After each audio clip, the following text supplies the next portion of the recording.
as I mentioned briefly this morning, when we were first thinking about how to work with communities on broadband, we understood kind of, maybe not as explicitly as at least I did as I do now, that it isn't just about the infrastructure. That's kind of the easy part, is building it. So Mary and I were chatting. Oh, Yeah. Those are for tomorrow. Oh, okay, Okay. well, they're right there. Okay, okay. I'll grab them. That Bill was giving me cliff notes from across the room, no. Yes, all right, so, and I really like,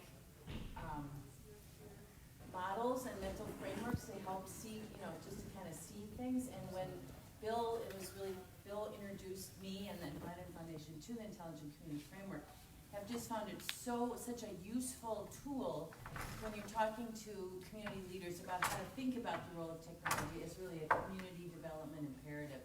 And so we just have been investing quite a bit of our own time and effort in bringing this model to communities that we've been working with in Minnesota.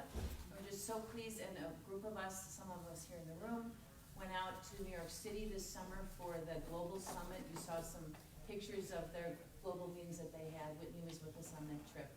And just got re-inspired about how useful this approach could be for communities trying to get off the dime on broadband. And so really happy that John would come and be with us, spend these days with us here. And speaking for myself, John, just really anxious to hear more about the process and the competition and the model, and a chance for us to have more interactive time with you, John, about the work.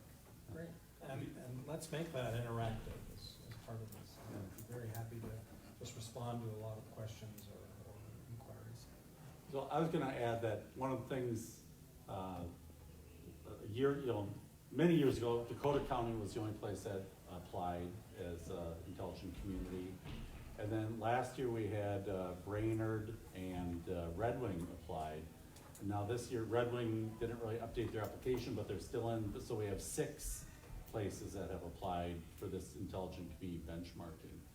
And one of the reasons I convinced Bernadine that we should all go to New York, besides fun and good times, was the idea is, how do we maybe emulate Canada or Ohio, where they kind of see this happening at a movement level across the state to try and build the momentum of, I used to work with the Minnesota Star City program, part of economic development, and anytime we'd plant a Star City sign along any portion of a state highway, before you know it, the phones were ringing from the towns on either side saying, how do we get one of those signs, and how do we start to proceed on our economic development journey?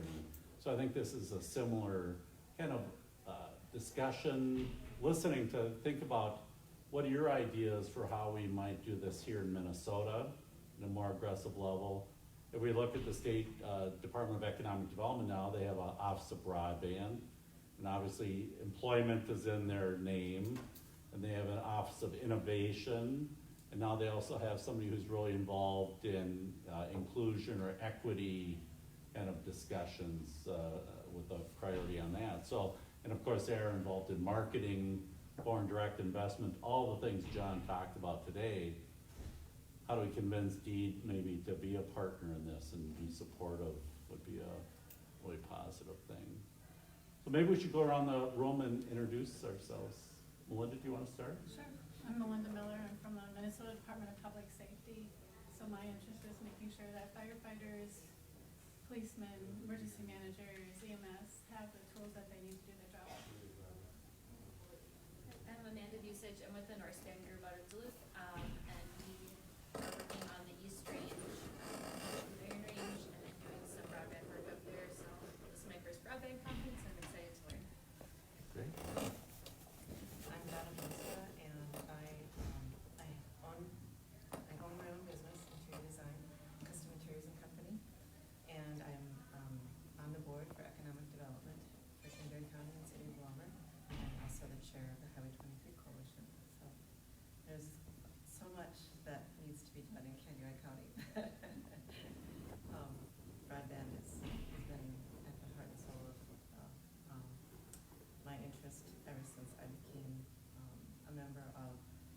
I used to serve on the electric cooperative board in our county too, so it's been at the heart of everything. We have a really good economic director too. Yes, he is, yeah. Oh, Amanda, I didn't recognize your glasses, so, yeah, I'm Heidi. So Amanda helped us, I'm part of a regional economic development group, called GPS 4593. And we recently completed, with, Bill's help, the questionnaire and submitted it on the 23rd. Amanda helped, Nancy, myself, a few others in the room. We all got together over lunch and did the And then best wrote we your could. essays Yes, afterwards? yes. So, my day job is with the Canadian County EDA, and, it is located about an hour drive north of the Twin Cities in rural Minnesota. How big is your town? The county's population is just over 16,000. The county seat is about 3,500 people. We're known in the state of Minnesota as probably the most, one of the most, would you say underserved? I think you were 85th this year, weren't you? We're really, Out of 87. yeah, I thought we had bumped up into the 60s, but maybe that was just a dream I had. But yeah, we have issues, so. I'm Nancy Hoffman, the Executive Director of the Chisago County HRA EDA. Sit on the GPS board with Heidi and try to get some things happening there with broadband. And also, we're both on the Minnesota Rural Broadband Coalition, trying to make things happen in the state as well, especially funding for broadband projects. I'm Amy Dombeck, and my day job is I'm the Director of Instructional Technologies for Cannon Falls area schools. I also sit on the EDA of Cannon Falls, and I guess I'm really interested in, and we're also a Blandin community, that we're in our second year of the grant of that. So what's come out of that when we talk about these possibilities and things is we're having conversations across the community, different stakeholders with economic development. We have different groups, and they're all, you and I had a conversation, they're all doing their thing in silos, and we had our first kind of collaborative conversation about how can we work together, what can we do collaboratively, and I'm really interested in using this framework, and I agree with you. I love models and I love frameworks because it can help us, especially, you and I talked, the steps that you had in that one slide is just gonna be great for us being able to move forward, how to have more conversations around which direction we need to go collectively as a group.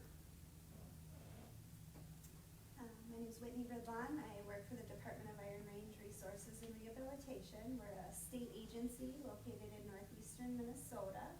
I work in community development, and so I work with communities across northeastern Minnesota, but for the past, 3-4 years, been working closely with the Blandin Foundation, bringing the Blandin Broadband Communities work to communities across northeastern Minnesota.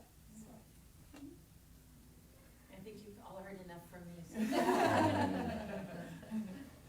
Hi, I'm Barbara Carr, I'm the Executive Director for Aiken County Growth, and tomorrow we'll complete another shovel-ready certified site with deed. We own property. One of the properties that we own is an incubator center that we're looking to decide how to best use it. And we recently demoed a building that we want to create housing next to our incubator center, and so I think the broadband just makes a lot of sense as we're in this redevelopment of our spaces and how we can best use it in Aiken County. We're a nonprofit economic development organization.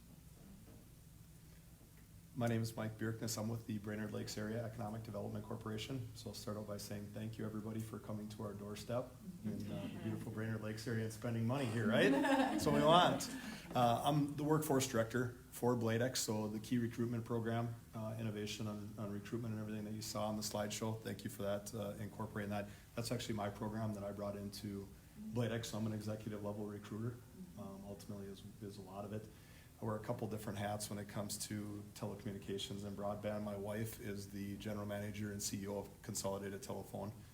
located here, and I also was in telecommunications for 15 years. So the combination of economic development, the background that I have in technology and those structures, along with uniqueness that we try to bring to Bladec and our surrounding area for our businesses and continued growth.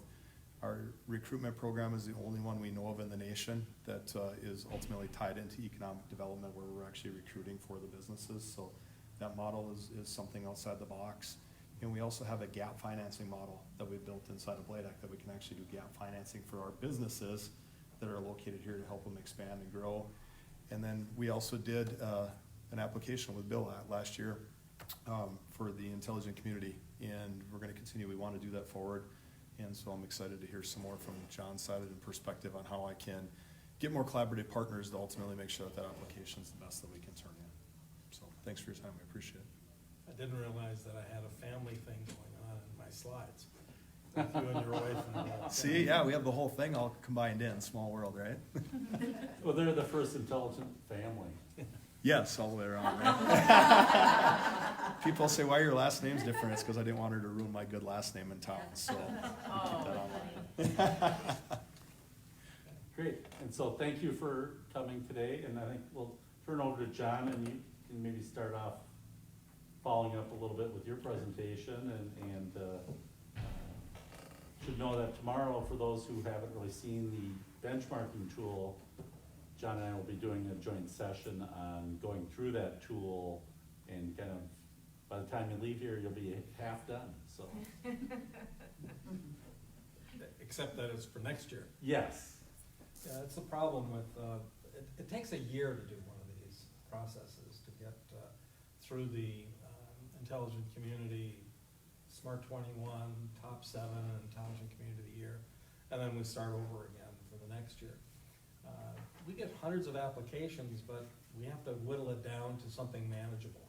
So years ago, we had the Top 7, and then someone said, well, we need to actually bring in more communities so that we have more benchmarking opportunities. So we added the Smart 21. We could, have the Smart 50 if we wanted to, but at some point it gets to be unmanageable and very difficult for people who are involved in the adjudication processes. We have several different stages.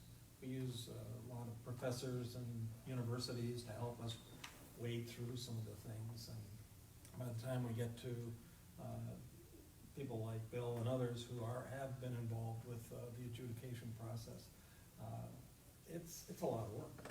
When you start to read all of these documents, some of them have gone on to hundreds of pages. They, I think, clip a lot of stuff off their websites or out of documents, and we don't know the answer. We'll just throw in everything, and hopefully somewhere in the process there's an answer that somebody can provide. Unfortunately, for a lot of those communities that do that, the adjudicators can't get a sense of what they're saying, and it's just a lot of clipping and pasting from a lot of other materials. Maybe they got consultants, KPMG or Ernst & Young or somebody writing a lot of this stuff. It just doesn't work. The intelligent community. I'll start with the history of the Intelligent Community Forum and sort of what our goals have been all the way along. As I mentioned, we come from organizations actually that were kind of coming together at a time in the 1980s when trade was being done through a ticker tape. In some respects, there was a company called IP Sharp that would go through the World Trade Centers all around the world, and they would find out information about soybean sales here or iron sales there or whatever it happened to be. And you would go to a World Trade Center and these things would be all listed on a board. And that's how the world was communicating with each other about transactions. The stock markets weren't that much better. They didn't really have really good computer capabilities in those days. They had some, but the World Trade Centers realized what they needed to do is have communications that was timely and provided the opportunities for global trade to evolve. And so they started by satellite. And that's how I got involved in it. I was nominated nominated onto the World Teleport Association by the World Trade Centers, because I was a World Trade Center member. And they said, well, you're a planner, you like to talk about technology and so forth. Why don't you join this committee, and we're going to now talk about what I didn't know the word at that time, because it really wasn't out there, broadband. That kind of evolved in the later 80s in the lexicon. But they talked about wired cities, and I thought, well, this is interesting. The word cities is at least in it, but what's this wired stuff? And so they sent me all over the world as part of the World Trade Centers and the World Teleport Associations, and they'd have meetings and presentations and so forth. And all of a sudden I'm seeing all of these other cities beginning to experiment with how to communicate using either satellite connections or this new thing, fiber optics. And then in Silicon Valley and in other areas, they would, talk about how the internet can be shared. And we're talking, early to mid '80s, and people like Vinton Cerf and many others from Netscape and others that would come to the party, like meetings like this, and we would do demonstrations. Sometimes they would call them mad demonstrations, because people were mad with what they were doing. And so we would experiment, and I would see the early packet relay experiments. And as a planner, I kept thinking, this is all really cool stuff, but how does it translate to communities, people? How are people going to benefit from this? I could see how big companies could benefit from it. I knew that the military exchanges were benefiting from it, but how can communities benefit from it? So we started to have a dialogue, and that dialogue confused both the World Trade Centers and the World Teleport Association, and people didn't like me on the boards anymore. Because the conversation I wanted to have was about communities, and the conversations they wanted to have was about transactions, and how they could make money servicing teleports or the teleport location where that took place, usually in a business park or something like that. John, I'm sorry, but what's a teleport? Teleports are the land side of the whole satellite. Oh, okay. So where you see the dishes, some of those would be domestic or international dishes. And a teleport would connect the basically satellite-based broadband and connect the satellite to a terrestrial connection. And then that could be the cable head, for instance, to a soccer match that would be broadcast. And usually it was broadcast in those days, and it would go over cable or telephone wire if it was possible. But they needed better compression rates in those days to be able to do that. So mostly cable TV became the vehicle for it. But they're almost like business incubator for technology, so that was video conferencing would happen over that, but very rudimentary. Very rudimentary. In fact, Staten Island, there'd be a room like this, and there would be big screens here, and they'd say, well, if you wanted to talk to somebody live in Mexico or Spain or Asia, come and video conference over these screens. And so you would do that, and it would be very expensive to do. Today we do it, with Skype or one of the other applications, and you don't even realize where that history comes from. It comes from that period where we had video conferencing rooms, and you had to actually go to them to do this sort of thing. Part of the telecommunications evolution required it to go beyond simple telephone and even beyond coax. Once they realized that they had a global opportunity, these companies started to put the wired cables undersea. And that wiring connection to places like India created a lot of the call center opportunities that emerged, and lots of economies started to benefit from it. And that undersea cabling started with the same teleport operators and World Trade Center connections.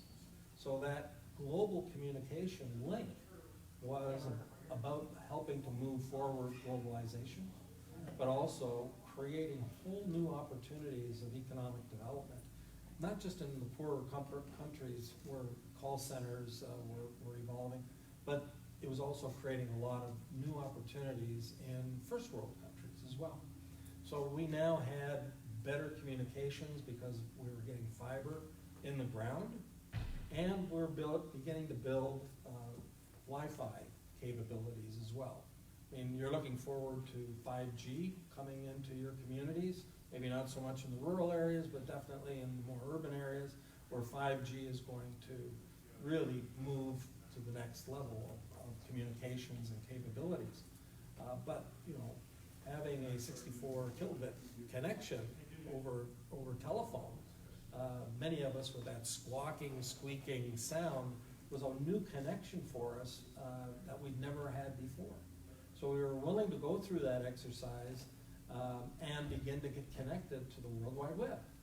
Well, our first conference in 1995, we marketed that whole conference over the World Wide Web. 1995, so that was between 93 and 95. We sent some stuff out. We spent about $10,000 in sending packets of information out, but we didn't hardly get a single registrant from that process, that snail mail. Those people who picked up the internet, and there weren't a lot of web pages in those days, but we were out there a lot, and we were getting people coming from all over the world because they saw this on a brand new website. They saw the opportunity of having a smart city when we were beginning to call it that, 1995. And so we had 1,200 people show up. And this was in Toronto, Canada. We had architects, planners, all these sorts of people coming. And you know the question that they raised? So it really moved the yardstick for us. We thought it was all about connectivity. It was about connectivity, but the questions that were being asked was, well, what do you do with it? How do you benefit from it? What's the real reason for doing this? And it got our juices flowing. We started to ask ourselves that question. By after 3 or 4 days of this conference, we were demonstrations. We had, in fact, the first time we had a rock and roll group called Lighthouse, and we demonstrated what the power of connectivity was by breaking the band up and sending them to other cities. And through satellite and by fiber optic connection, we connected them. And that band played 5 or 6 songs as entertainment, but also a demonstration. And we had 300 Japanese people in the audience, and they took that message back to Japan. And the first time, I think it was Osaka, where they held the Olympics, 96, I think. Our thing was in 95. They did a round-the-world demonstration of music and had an orchestra play and different people from all around the world reconnected. And then in Australia, in 2000, in Sydney, they took the same idea.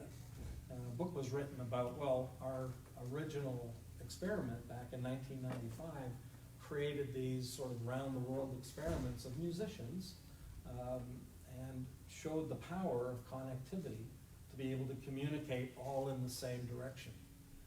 Very positive message.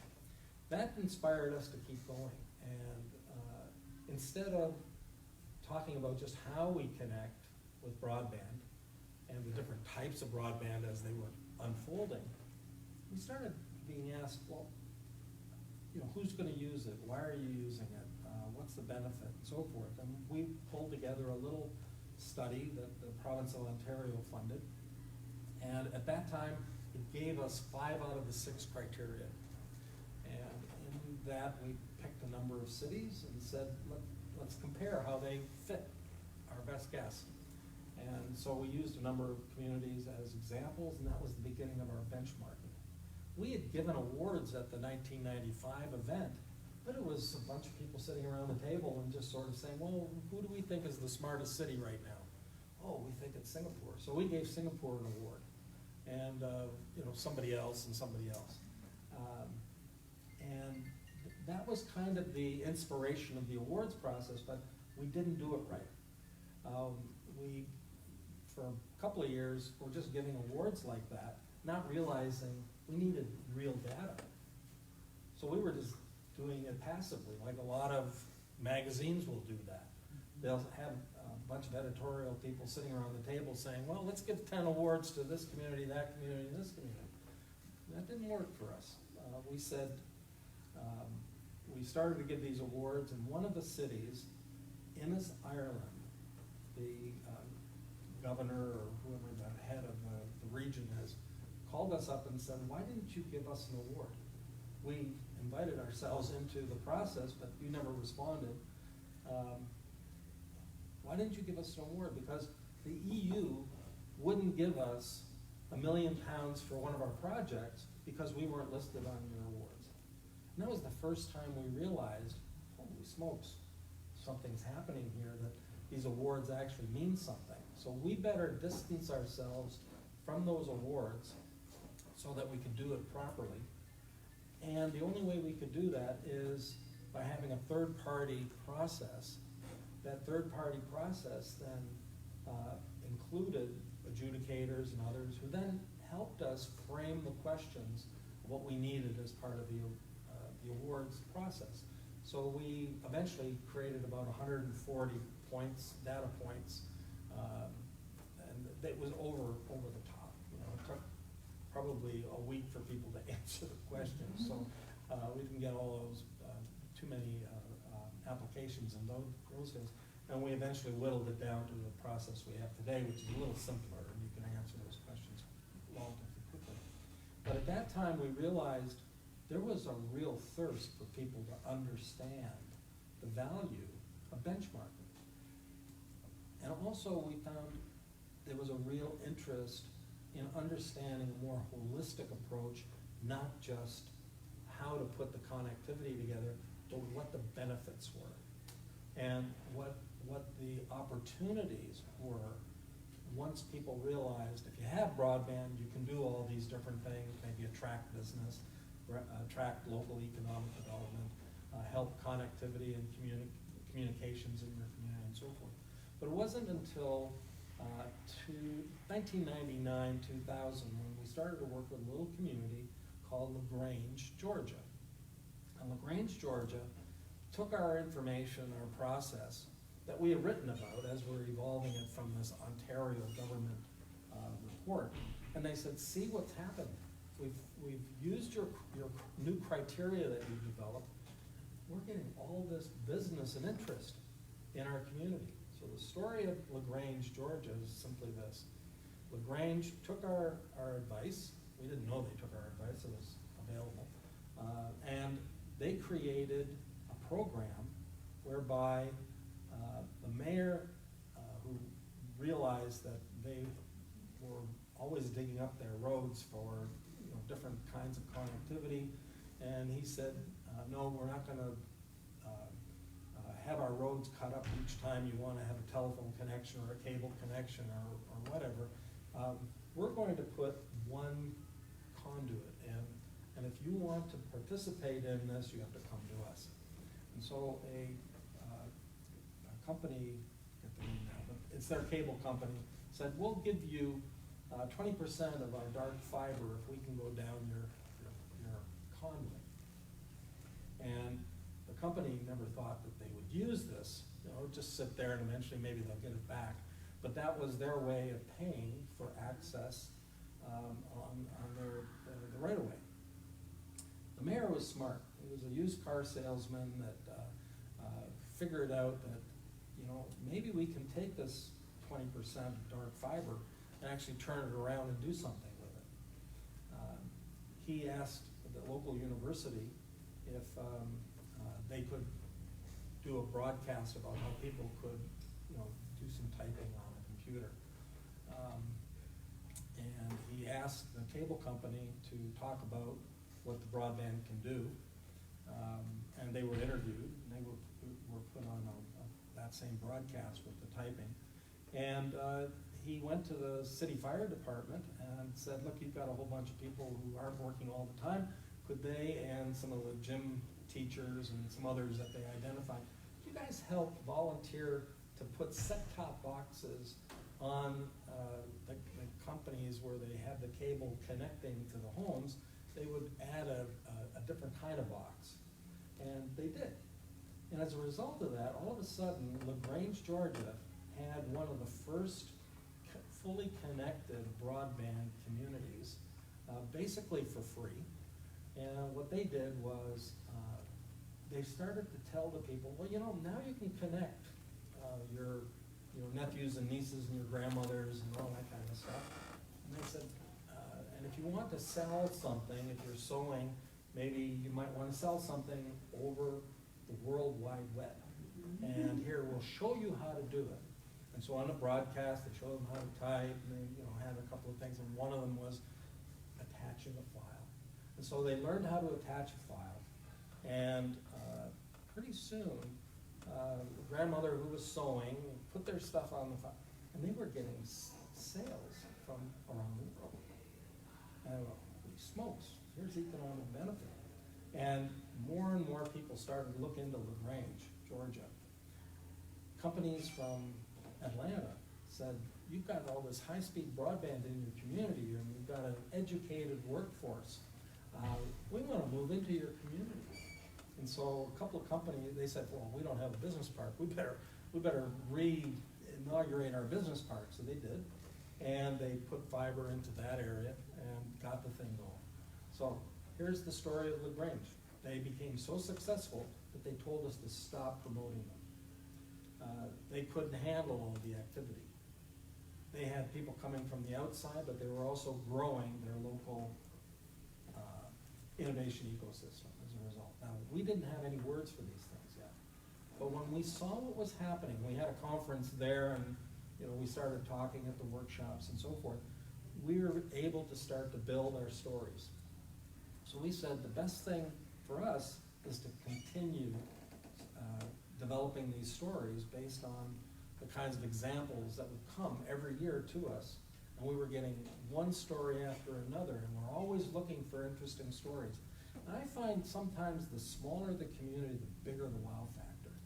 If they're able to overcome the challenges that they have in their communities, like the LaGrange example, or in Rio de Janeiro, there's a small community in the jungle that the mayor of this community called Piraí, he discovered or realized that if he was going to educate his kids in the schools, they all needed some kind of a tablet or a computer. And every kid, they didn't have a lot of them in the schools, but every kid got that. Well, this was over 20 years ago. And a lot of those kids now are managers of some of the financial services in Sao Paulo, or and some of them have actually come back to that town and developed their ecosystem as a result of that. In a place called Grand Prairie in British Columbia, the community there, 320 people. 2 mines closed, but the people wanted to stay. And they realized in order to keep their families and neighbors together, a 320 population, they needed broadband. And so the essence of their community's existence started with engaging the broadband story in their communities. The next thing they needed was they needed some kind of a healthcare system. So they were able to get a pharmacist at least to come in and set up shop there. Maybe not all year round, but at least part of the year. And they have telehealth connecting them and so forth. So now they're able to exist and evolve as a community, even though the mines have closed. Now it's tourism that brings bread to the table for them. So one community after another over 20 years, even though there are hundreds of examples. We've taken 200, about 190 now, and made them models through the Smart 21 and Top 7 process. And we came out with now 6 key criteria, probably there are 12 or more, but they're embedded in the key 6 that we work with.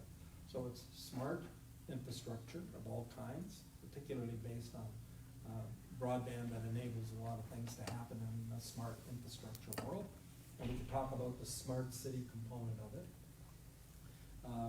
But then it evolves very quickly into this more holistic approach beyond the technical aspects. It's more the people side. Talent, attraction, creation, and retention. There are all sorts of strategies just around that alone. And we wrote a book called Brain Game to help kind of talk about some of those elements. Once you have smart people and smart infrastructure, now you're able to go to the next level of creating prosperity, and you need something like an innovation ecosystem to support that. In some cases, we have incubators, a couple of examples where you have accelerators, or you have different kinds of mechanisms by which homegrown talent can now incubate new business opportunities, or it helps existing businesses to, evolve their business to be more competitive and grow globally outside of their borders. Another thing then is how do you begin to create that sustainability that's necessary, not just from an environmental sustainability, but how do you sustain the budgets and sustain the activities that you've started? So there's more about sustainability than just environmental sustainability. But environment is, of course, a very important part of community development. Within that, there's issues around resiliency. What happens if a major disruption occurs? Flooding, earthquake, pestilence, whatever it happens to be, economic downturns. So resiliency strategies, a lot of communities have developed resiliency officers, and there's a whole Resilience 100 movement that we've been sometimes involved with. And finally, sort of agile community development. There's the ability to bend with the needs of the times and people and circumstances. The opportunities to engage and empower people to participate is really difficult. You think it's easy, it's not. It's one of the most difficult things to do, is to get people engaged and realize that they can be empowered through broadband-enabled activities, through data. Data being what people refer to as the new oil.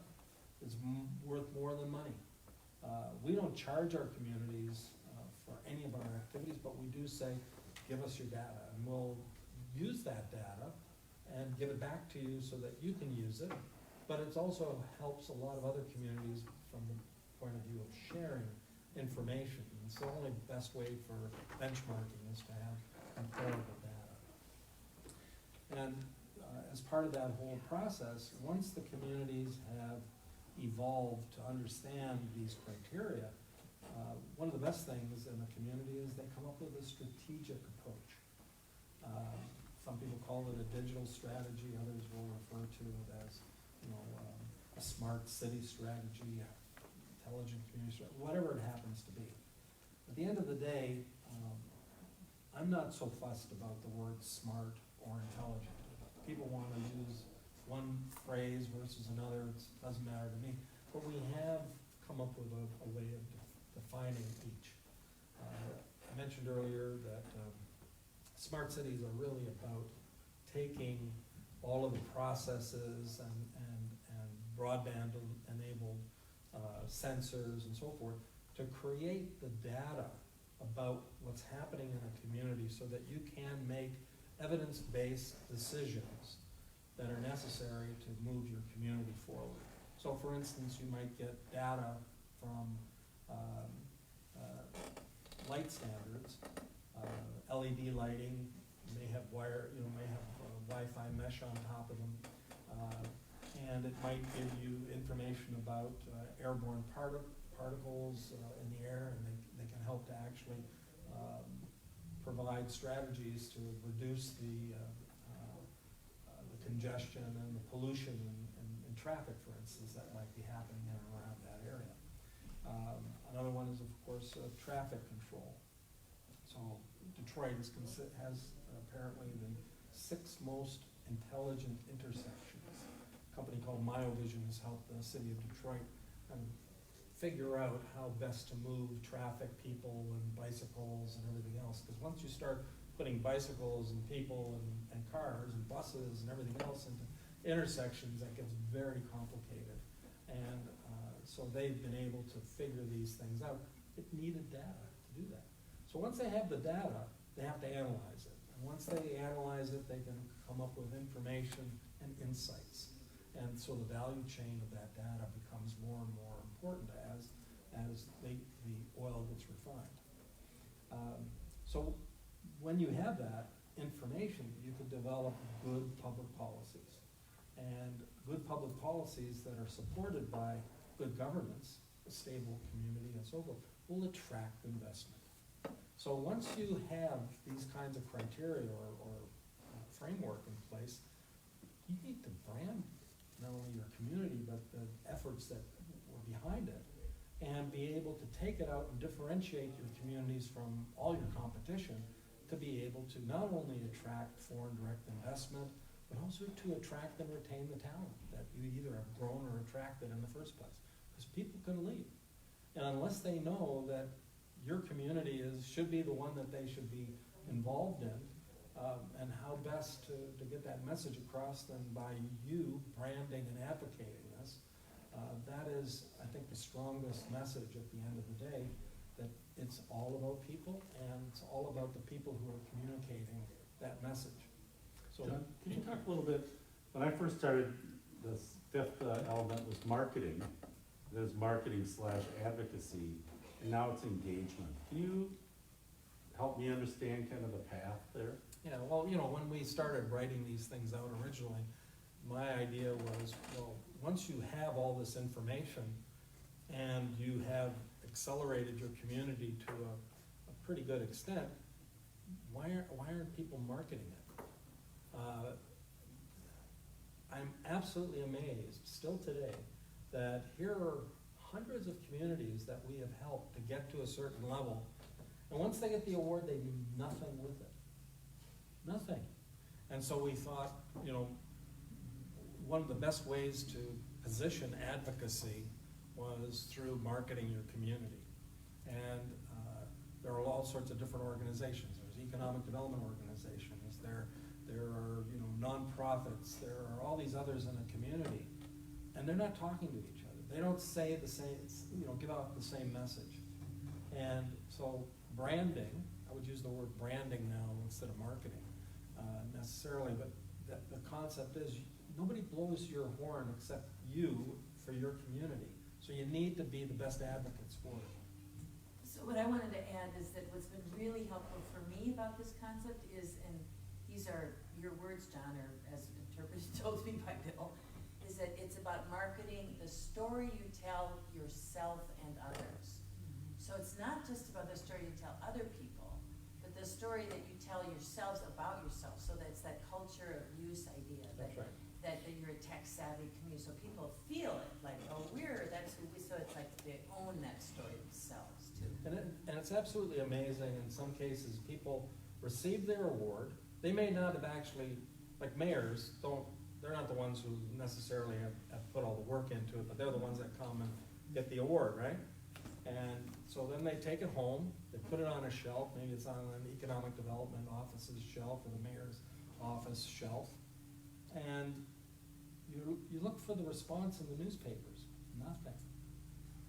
Now, we advocated, we put it into our materials, we put it into the Wired Press or whatever it happens to be, and it does get picked up here and there, what the list is.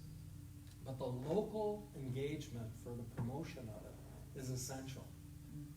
We can blow your horn, but it's not the same as you needing to blow your horn locally, so that people get engaged and they then realize, as you say, now we're empowered to be able to use the broadband or use a certain activity that's broadband enabled.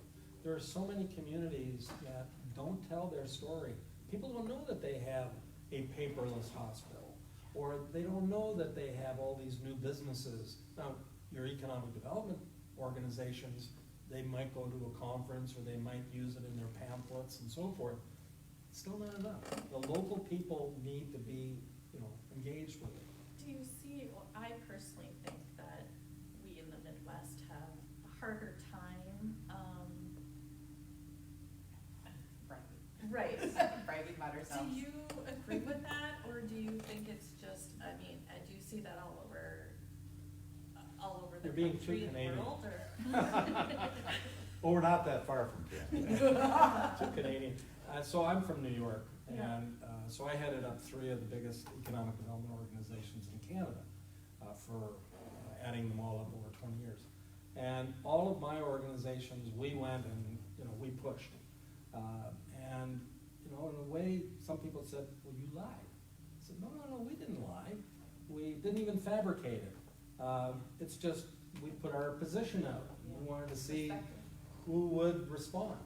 So the first big one that we did was we hired Deloitte, and they proved that Toronto was a smart community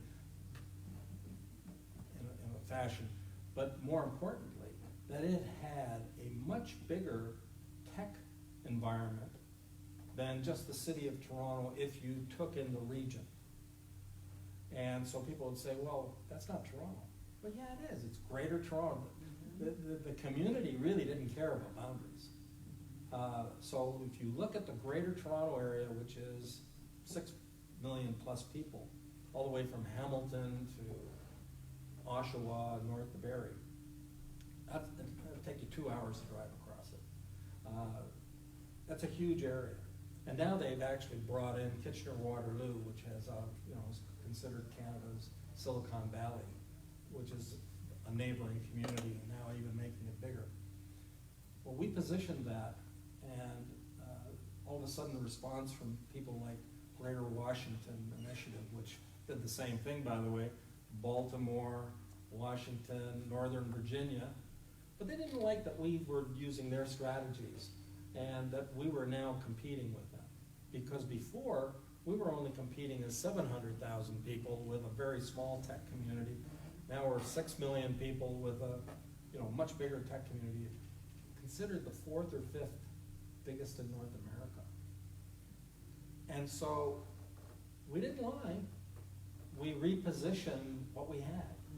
And then we started to engage with those other communities to actually take broadband into their communities. There's a whole program for Western Ontario called the SWIFT program, where they're connecting all the rural communities to broadband. And that'll be part of the next iteration of telling the story. So sometimes you need to tell the story in a different and better way than what you think you have. Reimagine it and get that message out.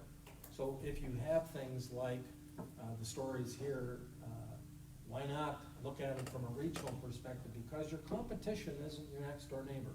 Your competition from an economic development point of view is really maybe another region in another part of the world where a company is looking at it and their corporation is saying, well, it's going to either be the Brainerd area with a lot of other communities, or it's going to be this area in Eastern Europe with similar kinds of communities, and which ones are positioned best from a talent point of view, from a broadband point of view, from a marketing point of view, et cetera, et cetera. And John, I'm going to give our credit to our friends over in East Central Minnesota. They 4 or 5 county areas. Sometimes they can't decide which. But it's gotten together to establish a brand, and where their region or the biggest town is. Cambridge is about 8,000 or something at the most. Well, that's the strategy that Sunshine Coast is taking. So I give them credit for developing that. I don't necessarily like their brand, their name, but their What's the name? GPS 4593. Which it's memorable. It's the latitude of where the 4 original founding counties come together. Yes. That's cool. Well, there you It go. is, yeah, there you go. That's You just need to spend a couple more $1 million.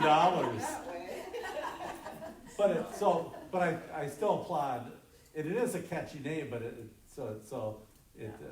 but in any case, I applaud the fact, the thought, and the work that your team has done, and even going through the application on behalf of the region, I think people go, oh, really? Oh, you know, I mean, there's people who know the region, and we're learning about things going on in the region, so I think that was a real powerful experience. And that, I guess that would be my follow-up question is, I was trying to explain, we had GPS 4593, we had our annual meeting, a couple weeks ago, and I was trying to explain to our membership, the ICF,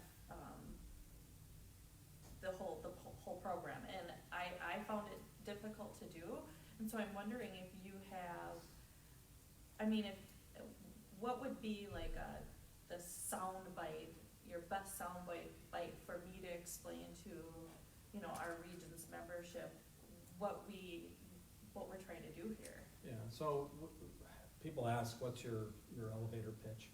So I think the elevator pitch was really about how using, you can use the words high-speed broadband or smart infrastructure. How to use smart infrastructure to create the best high-quality communities that you can. And I think part of that whole exercise is around identifying for, you know, your community that it's not just about technology.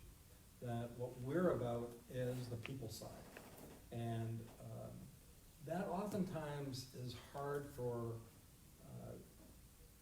potential sponsors who might want to participate to monetize that side of things. But at the end of the day, it's really the most important part. You know, Dell, as an example, Dell computers, when they first came out, you weren't buying the computer. You couldn't even go to a store and buy the computer. You had to tell them what you wanted it for. And at the end of the day, they were the best computers, because if all you wanted was it for email or for, you know, certain things, well, then you didn't have to buy something with all the bells and whistles. You had what was necessary for you. That's what we were all about. We said, yeah, broadband is great. Build it and hopefully they will come, but it's really taking it to that next level and explaining that you're really trying to use broadband-enabled capabilities to create better communities for your citizens. One of the things I like about the model is wherever in the model you apply resource to improve the workforce, that has positive impacts on the other parts of the model, on the greater workforce. And last night there was a young woman from Finland who we met people at the Finnish consulate when we were in New York, and now she's the current intern, so she was able to come join us. Julie, she said that's the proudest thing of Finland is their education system.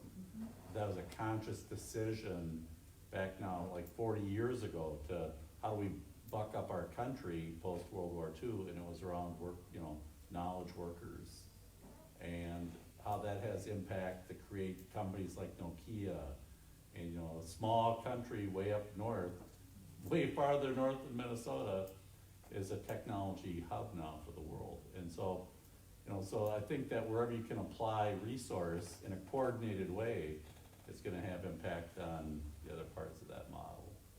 I really appreciate you saying that too, because in our area, we, at the federal level, a grant was awarded to 2 townships within the county.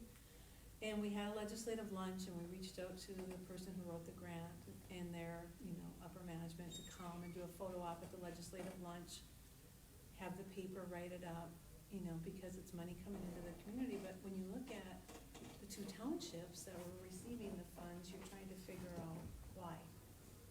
And so, $2 million from the federal level within our own county. And when I went to reach out to the person who wrote the grant, it got into the newspaper before she even was told that she was awarded the funds at the, state level. And it's just a good, to me, it's a good example of how we need to coordinate our efforts so that when we do receive funds, we're utilizing them in the best way possible. I still saw it as a photo op, right? I mean, it's still a chance for us to say thank you to those legislative reps that supported that funding coming through, but at the same time, it makes you realize that as a community, we need to be coordinating those efforts so that we get the best bang for our buck. That's, you know, and that marketing is a good part of that, and making sure that you continue to have people recognize what's happening. But at the same time, is it the best, are we getting the funds in the best place that we could? Because I think in those two townships, there's like 237 people. You know, and a couple $1 million are gonna go that way. And I'm not complaining. But there's just like, could we have done it even better? Yeah, I think that's a great point, is that the intelligent community approach also then requires that you bring together leaders from all the sectors to come and talk about how we're gonna address broadband and how are we gonna make that work. And so then you say, what are our best projects? What would be the most cost effective? What would have the most economic impact? Where, you know, if we can only apply for one grant, where should it be? And you can maybe get more rational results at the end of that. On the other hand, you gotta give those townships credit because they went out there and found a provider and got the dollars and celebrate that. And, but that's kind of random, right? It kind of relied on these township officials maybe to do things that, you know, do things. And so doing it more systematically, more intentional, I think adds a lot more juice to the results. We, when we first started the awards process, we didn't realize how important the fact that we were asking certain kinds of questions that no one person in the community could answer. And that forced collaboration and cooperation and coordination among a number of different agencies and organizations and departments within municipalities and regions. And slowly but surely we began to realize that was the best value coming out of the process, because when we started to go and visit some of these communities, we noticed that people were giving each other business cards, and we thought that they were all, you know, together. Well, no, they're siloed. And even though they may be a small community, they don't know who's in the engineering department or who's in, you know, planning or administration or whatever, or next door to, you know, in the newspapers or in the nonprofits and so forth. And the people came together to answer the questions. And they required the ISPs to come in and give information about what they're doing. It required different departments of the municipalities to discuss what they're doing. And then when they did that, the value of the fact that they had this audit was more important and more valuable than if you'd have hired, you know, KPMG or Deloitte or somebody else to do that. You know, there's a joke that you hire one of those firms, and what they do is they take your watch and then come back and tell you what time it is, right? So you could do it yourself. And we realized that through self-reliance, these communities were able to have huge and valuable documents that they could then create strategic strategies around. And many of them thanked us at the end. Maybe they didn't get an award, but at least now they've got something of value. They created it themselves, but we gave them the framework in order to do that. You know, John, a year ago, we wanted to encourage people to do the application. So Bernadine and I talked and said, well, you know, I said, I've done this before for Dakota County, I could do it for these communities. And so I'd go meet with the economic developer, and they'd give me a list of people to go talk to. And I was able to create the applications, but it just was not very rich in terms of the real content, the real stories. And number two, then you kind of lost that interaction. For this year, Bernadine and I talked and said, well, you know, the communities can do a better job of this than I can. And so all I did was say, well, let's get together, buy pizza for lunch and get 10 people in the room and go through that application and what's our best story? What, are we doing this in the schools or in the economic development? And that interaction is really powerful. Well, there's a bonding that occurs, right? People now are working together across silos. They're now able to learn from each other about other things, not just the Smart Cities Awards or Smart 21 Awards process. So I've been asked by the Canadian government to travel around the world and talk about these sorts of things. So I've done that in places like Australia and China and elsewhere. And now the Canadian government had this new thing that they just put out, following Columbus's lead with the DOT awards for Smart Cities Challenge.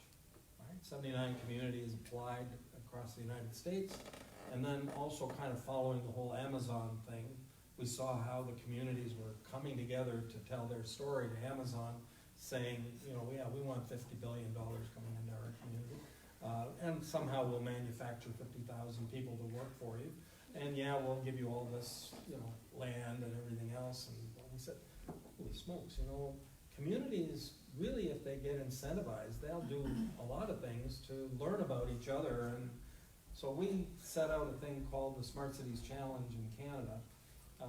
They put together a $300 million program for 3 tranches of awards, and they just basically handed out on May 14th about $80 million in awards. Now, how they did that was they went out and said, it's not just about broadband, basically taking our information. Not about broadband. Tell us how you're empowering people, and tell us how you're engaging everybody to come together as a community. And what are your challenges, but what are your solutions, so that we can then, once you have given us the best solutions, we can share them across Canada. And oh, by the way, if you've got really good solutions, maybe we can improve how government services works as well, et cetera, et cetera. Well, 200 communities touched it. 139 actually applied. 4 won.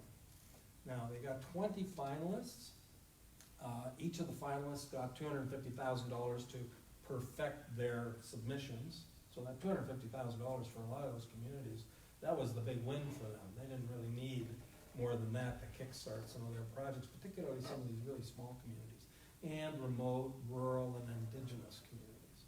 So at the end of the day, Montreal won the big prize, $50 million for their innovation, sort of a food and innovation program. A place called Bridgewater, Nova Scotia, they got $5 million in a small community to do a project for them. Nunavut in the north, they got it for an indigenous community to develop maker spaces in 35 communities that make up Nunavut. And those maker spaces will be hands-on for the indigenous to learn how to do things more like little libraries. And the other one was in Guelph, Ontario, which is a food producing area, and they also had a food-related high-tech solution that they wanted to produce. Well, what happened to all these other communities? They had great ideas, and so we're now re-engaging those communities by doing roundtables and workshops across Canada. I did one in the Yukon and Whitehorse last week. I'll do some more in Newfoundland, and we'll go all over the place. And what we're finding as part of these discussions is the most valuable part of the discussions is the fact that these people are coming together. And you're seeing them exchange business cards, but more importantly, they're breaking down the silos, because many of them actually work for the same organizations, but they didn't realize that they needed to work together. And by reinvigorating them to come together and to think about their next challenge and the next solution is hopefully going to invigorate as many as 200 communities. You could do that here in Minnesota as part of that process. Now, I don't know if the incentives you have will make that movement happen, but you know what? We're being told by a lot of those communities it's not about the money. It's the fact that they're able to engage as a community to talk about how to improve their communities. to make the lives of their citizens better, not about creating an efficient community that works better, but to create a community that creates a better community for their citizens. Very different point of view. So that's part of the process that they're going through.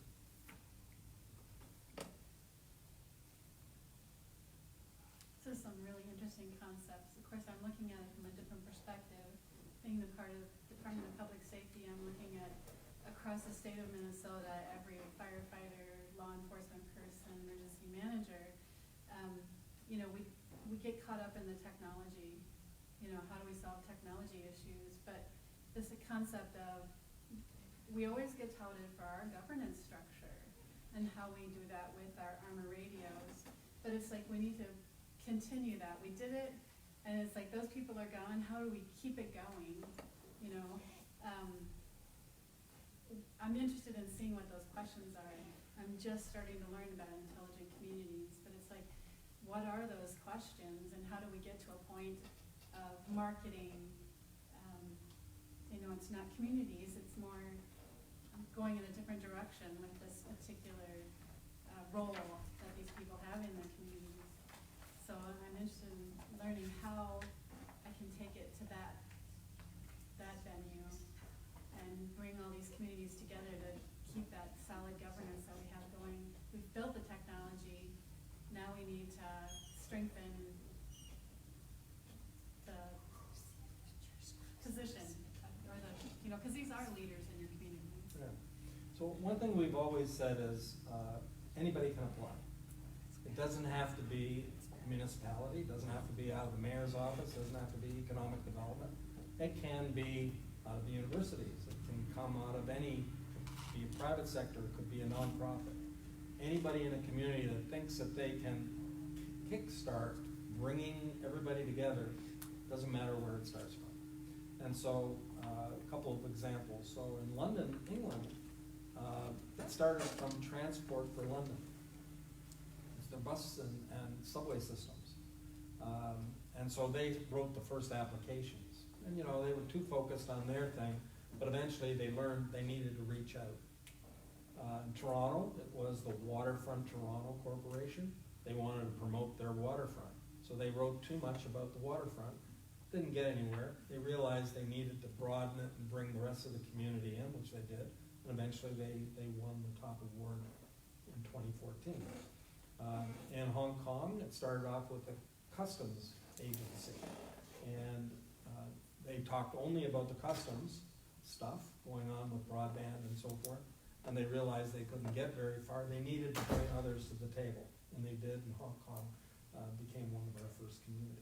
So it's quite possible that all of the kind of emergency services people with the connectivity that you have might be a slice, but it's an important slice, and maybe they can reach out to the next level and the next level. For instance, you probably connect to the educators who train some of these people. So that brings in that educational community. You might have to go to the municipalities to get budgets and so forth. Well, that's how you bring in some of the others. Maybe you have other communities of interest. And that's why we use the word community. We don't use, you know, intelligent city. We talk about communities. And communities cut across all sorts of pieces of the spectrum. So it can start anywhere, but the fact is we ask that you bring in others to answer the questions, because if you applied, you'd find out very quickly you can't answer all those questions. And if you did, they'd be a little skewed, and we'd probably tell you you're a little skewed. Come back next year and, you know, be more holistic with your community. And that's, you know, where it begins. I went to a meeting yesterday where it was about human trafficking and opioids, and the sheriff and the city police and the hospital and our representative, Pete Stauber, were at the table. And it is so true that as a community, each, you know, so you have an issue that you're trying to solve, but each of them play a role in how you're gonna handle a solution, no matter what that solution is. So I think that it's good that you're here. Yeah, Aiken County is a good example of some people that are trying to find better solutions with their data that they collect, like you said. That's one of the things that I really have issues with public safety. I'm a technologist by trade, so getting around all these people who are in emergency services, you know, they grew up in a law enforcement family, or they went to law enforcement school, and they're like, I don't tell people anything unless you need to know. You know, and it's like, you can't have that mentality in this day and age, you know. We have to figure out how we can share data without, you know, exposing people who shouldn't be exposed and that kind of thing. And it takes some, like, education to break that down and say, you're not just emergency services, you have a lot of data you could share with your community or your neighbors.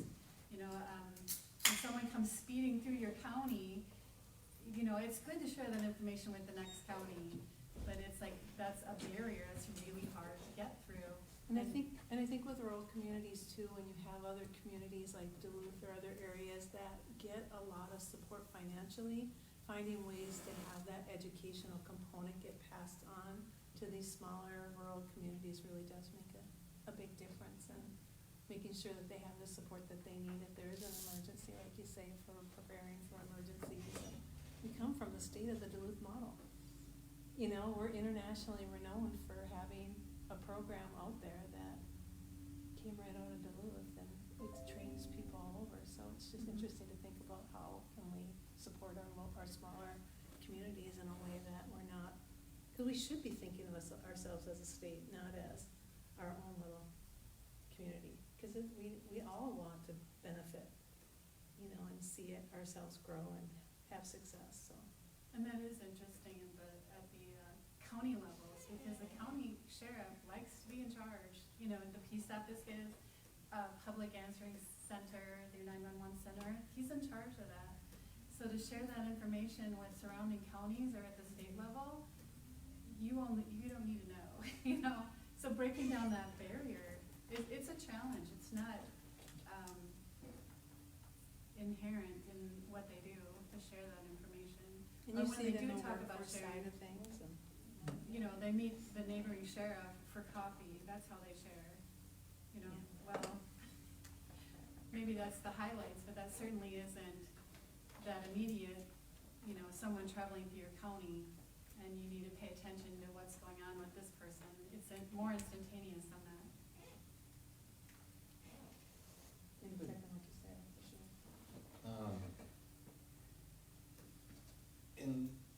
In your concept and your experience of bringing communities together and as you build them, what has been your observation of increase in technology levels?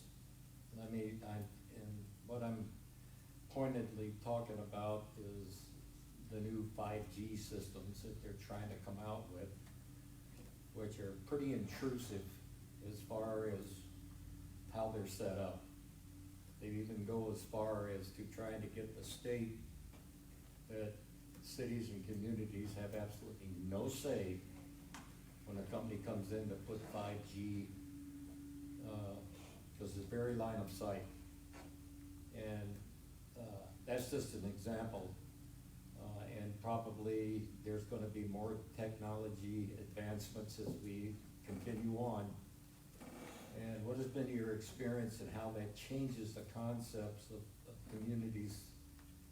We're getting some feedback already in the small communities about what 5G is gonna really do. And trying to explain it to people gets kinda tough. So if you're in a rural area, probably a company probably wouldn't supply 5G into rural Well, they've areas. already told us we're 264 people, and they're gonna bring in 5G Verizon right through the town. Well, that'll be interesting. Yeah, it is, because- because we don't want them to. Okay, well, that's another interesting perspective. But primarily 5G, because it's short-range frequencies, high frequency, they're connecting to small cells.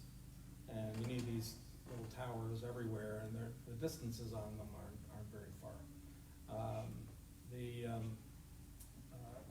cost of putting 5G into rural, remote areas and so forth, unless it's coming in through some kind of other, like satellite or other thing, isn't likely to happen very easily. It'll be much more easily put into urban areas, so the experience will probably be in the urban areas first, particularly in high dense areas.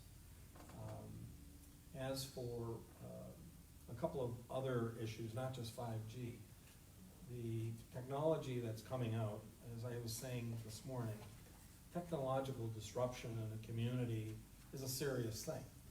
It might change the job market, for instance, or it might be intrusive in a variety of different ways, maybe physically with these towers, or the fact that everything is possibly going to have technology that's measuring or monitoring or creating privacy issues.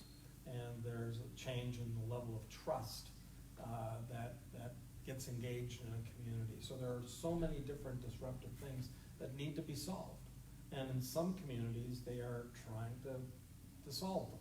In other communities, they're trying to hide away from it, but it's not going to be long before it comes and rears its head again in your community. So I think it has to be dealt with, straight on. You need to figure out how to deal with it, and once you have a solution, share it with others, or make it affordable and it can be franchised if it costs you a lot of money to solve that problem. Some of those issues, let's say, for instance, the need to develop trusts around the privacy issue. There are a whole number of vehicles being experimented with right now.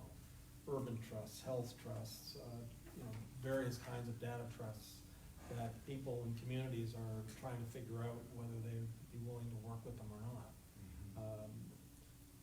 We're looking at them in Toronto from the point of view of a thing called Quayside, creation of a new smart city, basically, that's constantly going to be monitored and measured for every little thing.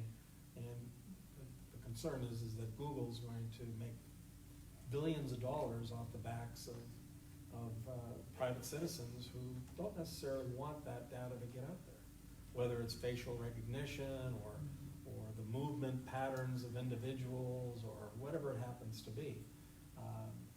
Others say that they can clean the data to a point where there's no recognition. People don't care. They don't want that. If you go through airports, a lot of the data that's being retrieved from security screening, you don't know, but there's a lot of data being generated from that. And now they're saying that they can use artificial intelligence even by the time you walk through the front door, not for even when you go to the screening areas. You already can, as you're approaching the airport, you can be screened with radar and other kinds of systems that artificial intelligence can kind of begin to manipulate. And people are saying, oh my God, that's the cutting edge for things that I don't want to see happen in my community. And so it's those sorts of things that become problematic, not just whether 5G is going to wind up in your community or not. There are so many other applications that in places like at Aalto University in Espoo, next to Helsinki, they're already looking at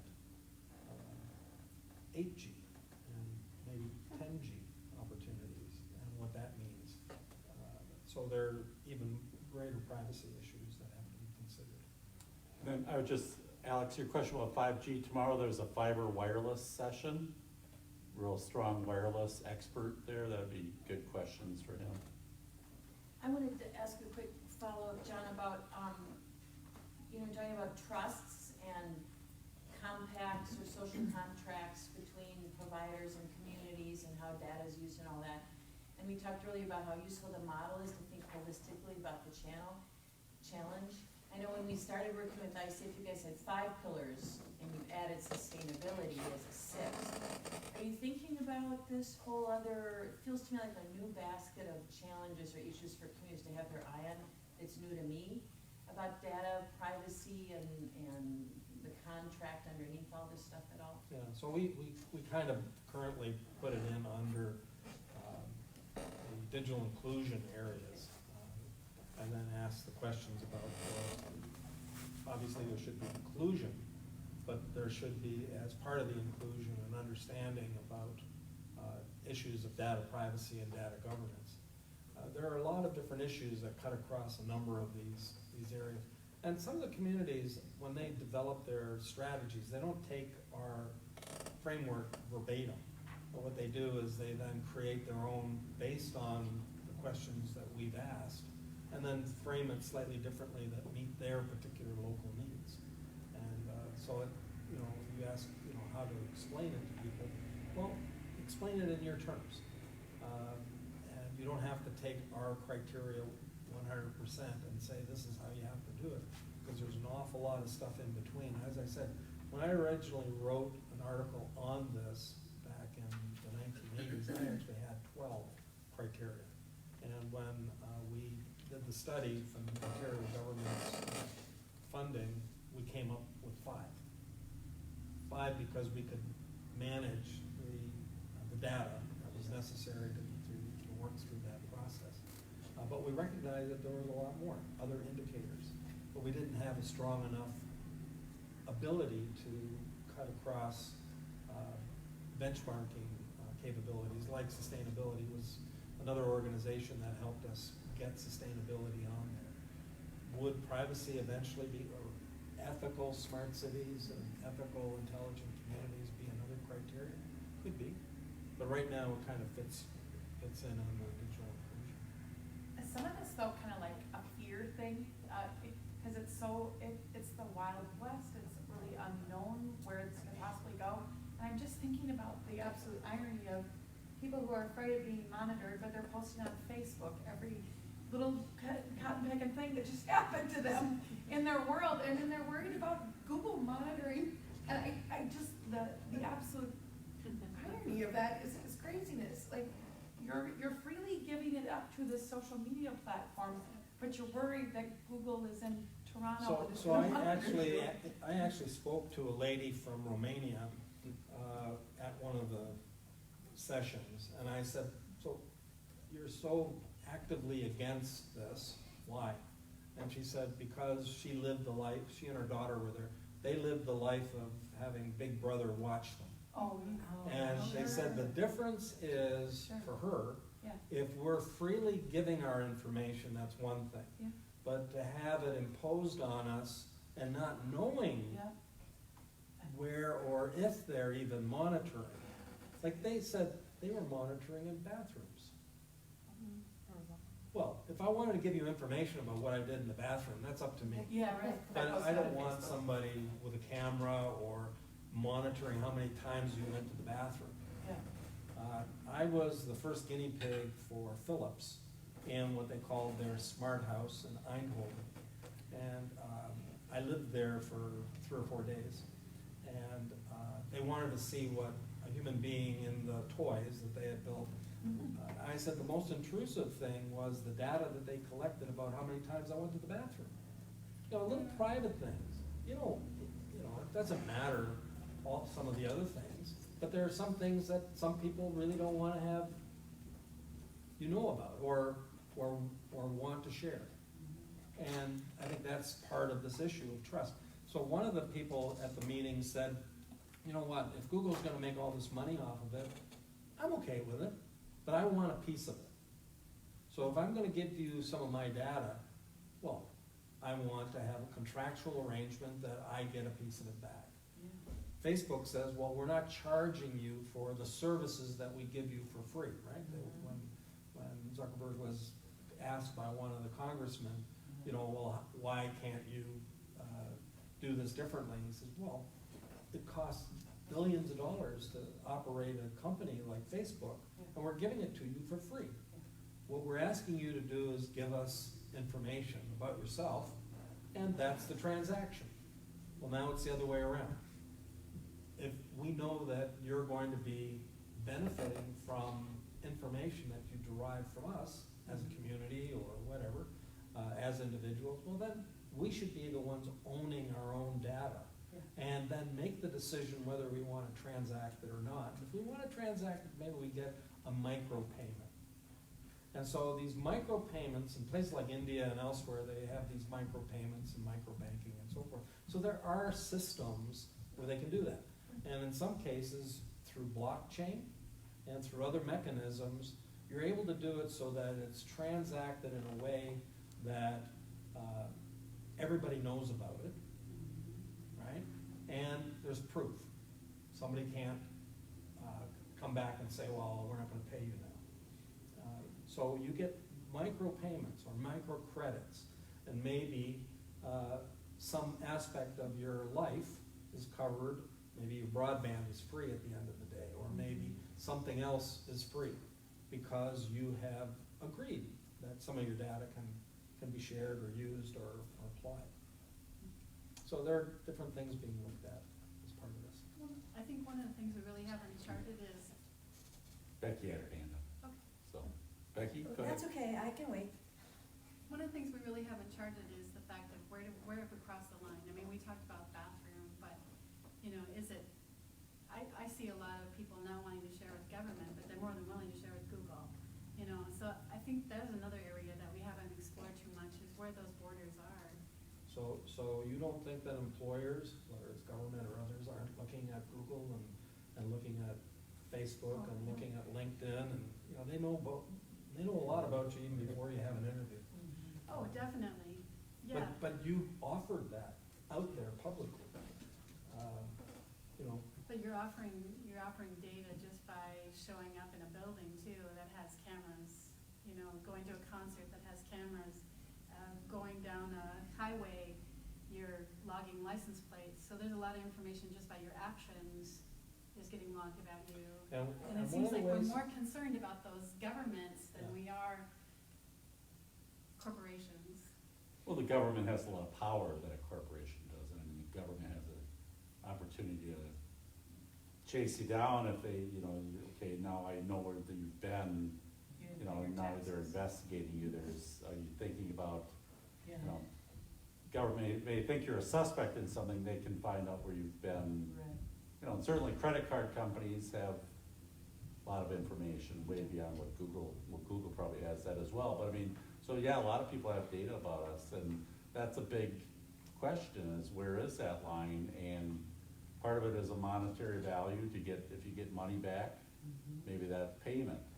But there's some things that you're giving and there's no payment back, but it just feeds into, I mean, it's just like any one of us, if you click on an ad on Google, God help you for the next 3 weeks. 'Cause whatever you clicked on, you're gonna see a lot more of that. So there's metadata. A lot of this can be what they call scraping the data. And so when they scrape the data, it's supposed to be clean, but a lot of organizations use scraped data and apply it and then make up stories around it, right? So I'm never sure where that data exists. At the end of the day, I think this whole data question is really about what you're willing to agree with. And I'm beginning to notice a lot more functions that I attend will actually tell you that you're being recorded. So if you come in, that's your choice. You don't have to come to this event, but you're being recorded. There's a number of others that I've attended where you get on your badge, you can have a little camera with an X where they say, you know, if you're being recorded, I don't want to be in any pictures, so don't take my photo. And even though you can participate, you now have declared I'm off limits and I'm not to be photographed. So there are systems, and some of these smart communities are beginning to, you know, at least try different things to sort out that issue. Becky? I love your answers. Just the short time I've been listening, I can see why you're an award winner. But I'm going to just tell you a quick story about what just happened in Moose Lake, and then I want to ask you a question that's maybe ridiculous, okay? Okay. So when he was talking about 5G, there was a really strong 5G tower being built right next to the school in Moose Lake, so it could connect really easily with the police department that wasn't that far away, and that's why they were doing it. The parents got really, really concerned about what that would do, that intensity right there to their, especially the younger kids' brains, and they went to the school board, and so it's not being built right now. And I just thought I'd tell you that. I'll go to that. Remind me, Bill, what meeting I need to go to. It's called Fiber and Wireless. Okay, well, you tell me later, because Okay. I'll forget. Because, you know, I'm 76 and I don't want it reported how many times I go to the bathroom either, you know, so. But here's my. It's when you don't go that we worry. Here's You'll my. get a different recording. Yeah. So here's my, maybe ridiculous question, but I think it's pertinent. What does broadband, does it play any role in your experience all over the world in helping us to deal with our environmental challenges, our global warming, our, you know, the things that we really have to change, and Greta has made us so much more aware of that. It's not actually a bad question at all. I mean, broadband enables a lot of things to happen. It enables communications. One of the best things for the whole issue of climate change is to properly communicate. And broadband gives us that opportunity. Video and data distribution wouldn't be possible without high-speed broadband getting that information out there. And probably documentaries and videos are the easiest way for people to absorb the impacts. I was up at a glacier a month ago and actually sort of witnessed the destruction of glaciers, and it's quite impressive. Well, not everybody gets that opportunity to get that close to a glacier and feel the power of what that means. They can get that possibly from a video, but that video, if they're going to see it, that needs distribution, and that distribution doesn't happen very easily without high-speed broadband communicating. Another one is in the creation of or dealing with the skills gaps. So in order to create opportunities for people to be educated, a lot of research demands high-speed broadband to be involved in some of the research work that's being done at universities or to educate people about the global challenges and develop those skill sets necessary to work on dealing with climate change issues. There are a number of things that are part of the Internet of Things and artificial intelligence and so forth that help in terms of monitoring around the world. Information that comes from drones that are able to go over top. I mean, there's so much information now about climate change and some of the aspects behind climate change that you would not be able to receive had you not had high-speed broadband as part of the chain of things that you need to get that information or to explore or communicate the information and so forth.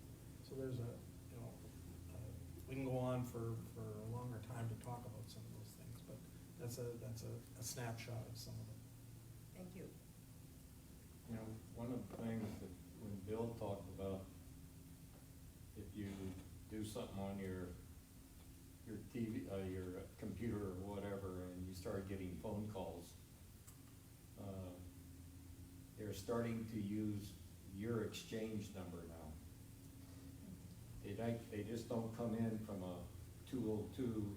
They're starting to come in at a 218 and your first three-letter exchange, your first three-number exchange now to get to you, and you try to block that, and you end up blocking your neighbor next door. I mean, you know, it's just getting ridiculous. Yeah, that's on the spam. I wanted to just quickly respond, Becky, to what you said about, and maybe hype another session, I think it's probably tomorrow, on precision ag, because I don't know that much about it, but it's my impression that with broadband-enabled sensors and talking about and big data and using that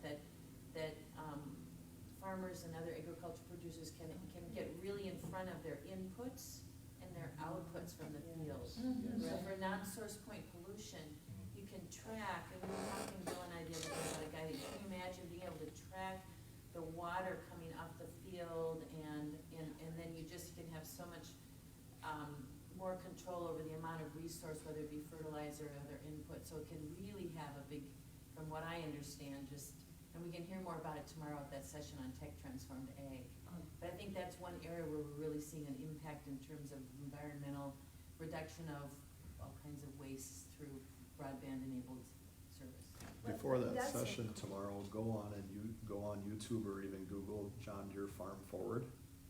And they So have what's the one? John Deere Farm Forward. Okay, And they have a really cool video that John Deere did about all their technologies and what they're doing in the field right now that will lead you into questions for that session tomorrow. It's amazing on how they're using a touch board, and when the tractor breaks down, which is driverless in the field right now, it's already called the technician and he's en route to fix it. And the communication things that are happening in the ag industry already. So if you get time, check that before you go to that session. It'll engage you in what they're gonna be talking about.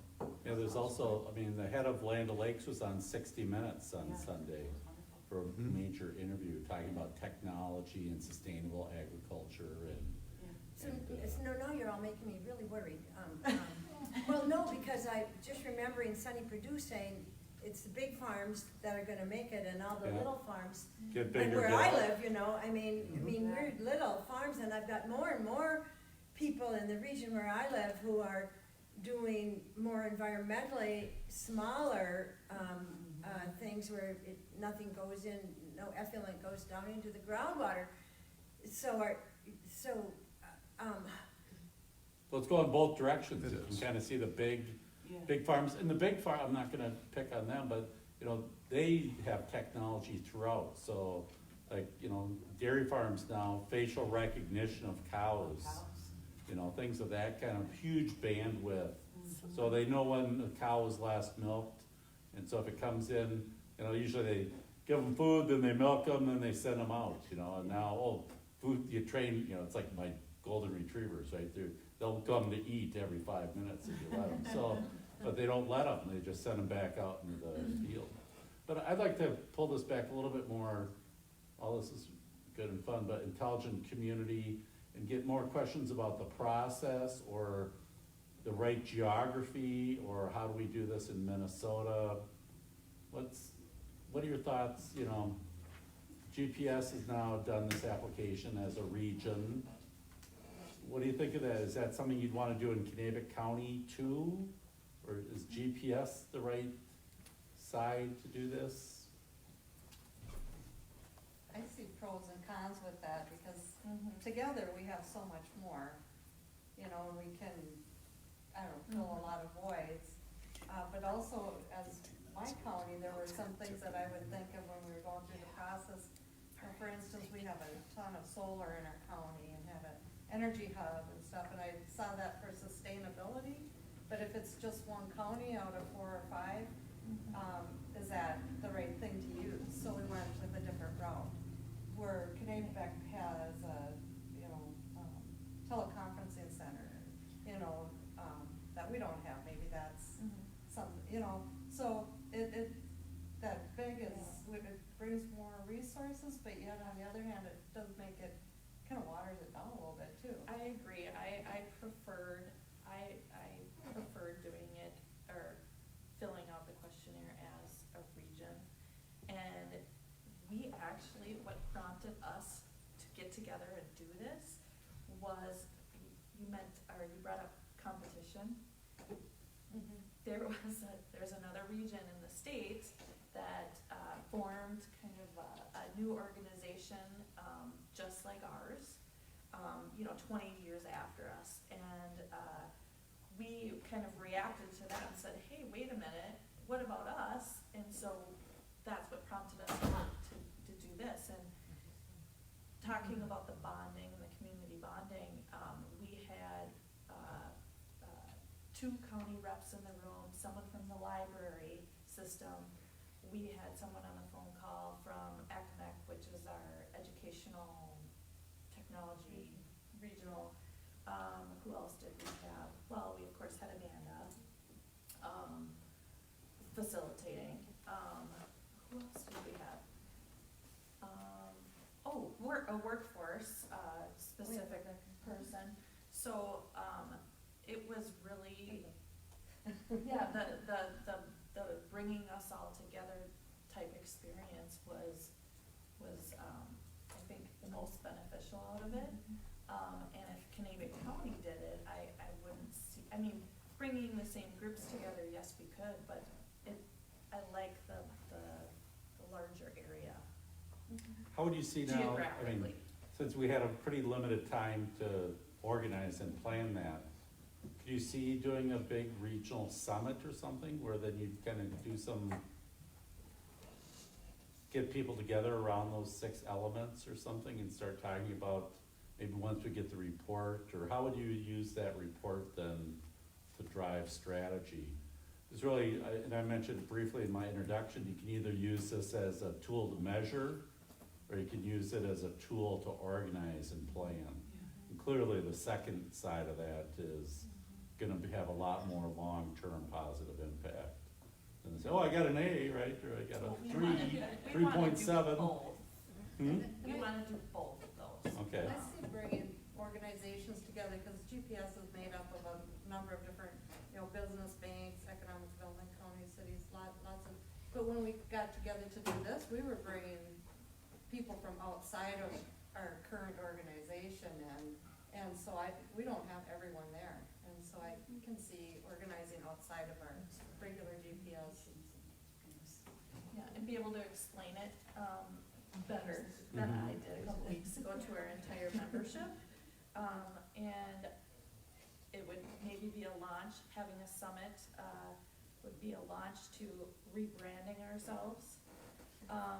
Because GPS 4593 is just no good, right?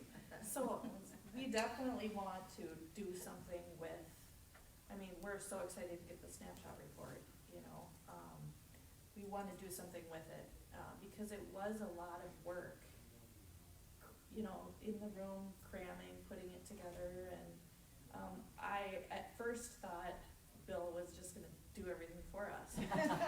But I appreciated the fact, I appreciated that you, like you said, you were there to just kind of nudge us and, buy the pizza and, really forced us to talk to each other and dig for the information, and it was a great experience, I A thought. better outcome at the end of the day. Yep. And then you got to decide which story is our best story. What stories do we have?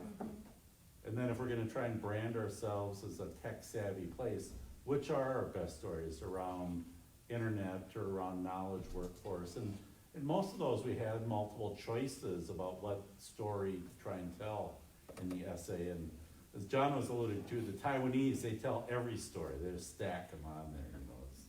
As a reviewer, I know all about that. But picking your best ones, or how do you stack them in a reasonable way that it's a connected, that this is a unified kind of strategy with multiple elements. And I was told to ask you, John, actually, our incoming chair of our group, we have a new chair every year, obviously, and she wanted to know, well, we know we're not gonna win an award. We know that.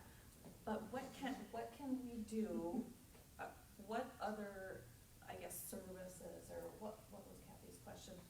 What more can we do beyond what we've already done to really utilize the framework and the process? She wanted to know numbers. Like, can we buy something to help us, you know what I mean? So you really don't know what you don't know. And there's a book coming out, or a book report coming out called Investment Ready Abbotsford, which will be one of our next publications, coming out this month or next month. The community asked us to help them form one of these accelerator workshops. Thing is, they said exactly the same thing. Well, we don't expect to win. We just want to kind of figure out who we are and what we're doing, and are we doing it the right way, and all that kind of stuff. At the end of the process, they gathered their bigger community, which included indigenous communities, their their own center community and the region around it. And they learned a lot about their community and were able to put into it much better stories by themselves making an application. We encouraged them to make an application. They said, oh, well, we'll never win. We're not even gonna bother. And said, well, through this workshop, you've discovered that there's a lot going on in your community.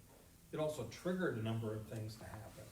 They, by virtue of us just coming and having that workshop, it brought out 2 tech companies that provided Wi-Fi and connectivity that was sort of latent out there, but they didn't know themselves what they didn't know. So they realized, oh, the community is beginning to realize that they need it.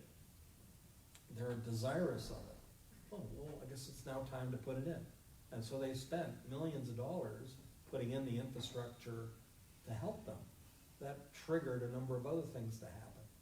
And before you knew it, when they made their application, they won. They got into the first level.